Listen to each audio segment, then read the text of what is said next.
Hi, I'm Freya Robbins with Zollinger Mediation, and I am here today to talk to you about when business gets personal, covering your assets.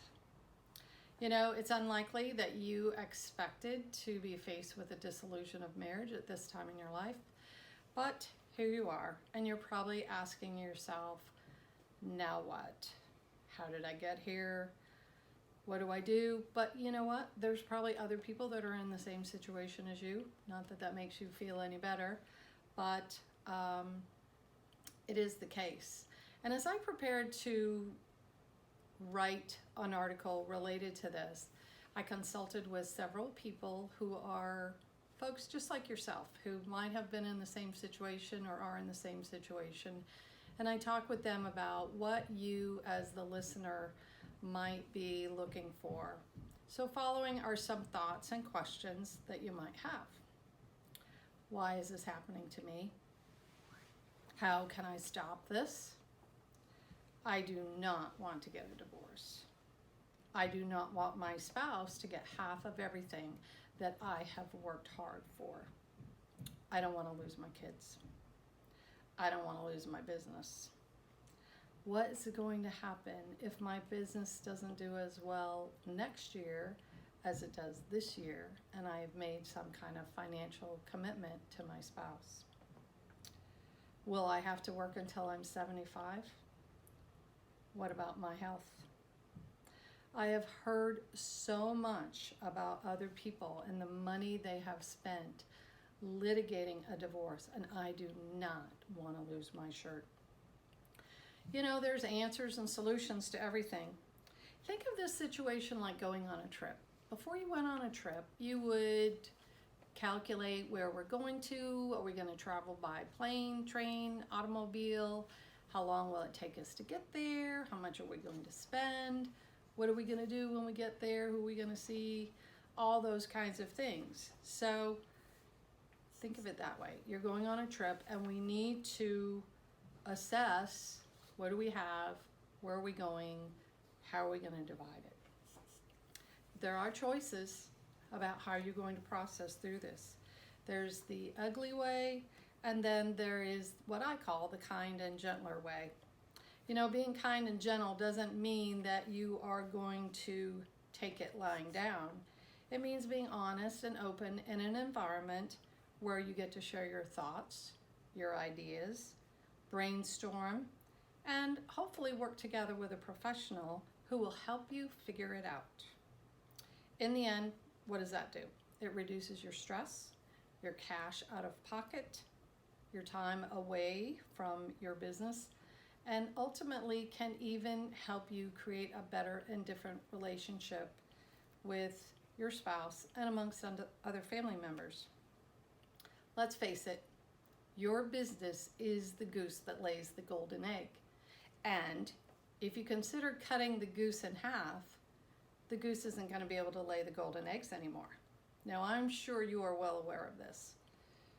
However, your spouse might not have the same perspective. Couples often have a marital home that needs to be divided. How they decide to resolve this dilemma really depends on the larger picture, but suffice it to say, if one person would like to keep the property and the other one would be happy to get money in lieu of that, sometimes that works.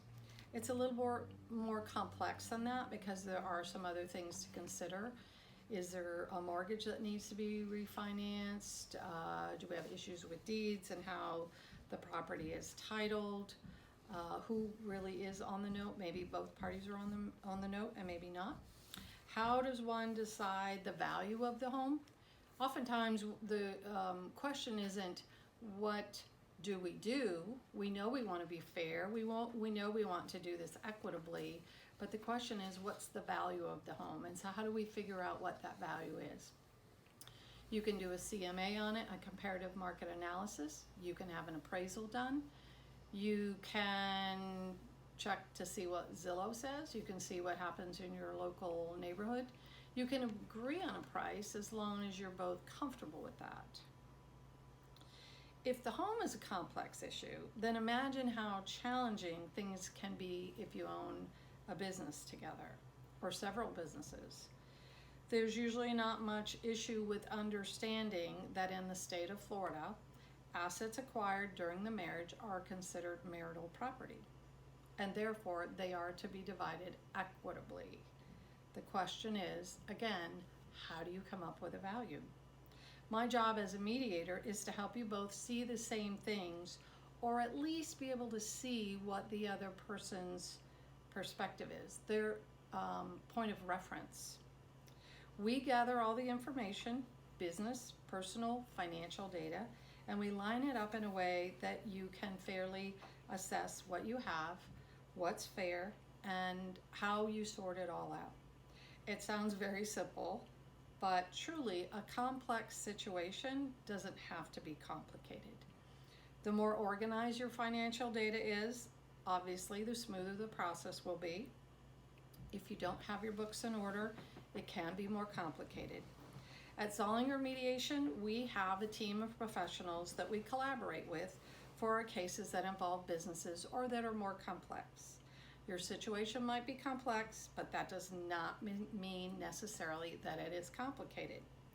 Complicated cases are those where the parties involved see themselves as adversaries. Remember, most times each person really wants to come out just unscathed. I do not meet many couples who truly want to take advantage of the other person. We want to be treated fairly, and we agree to treat the other one fairly. Having a trusted guide when going on a trip makes the experience so much more enjoyable. Let us be your guide. Call us at 941-366-0202 or find us on the web, zollingermediation.com.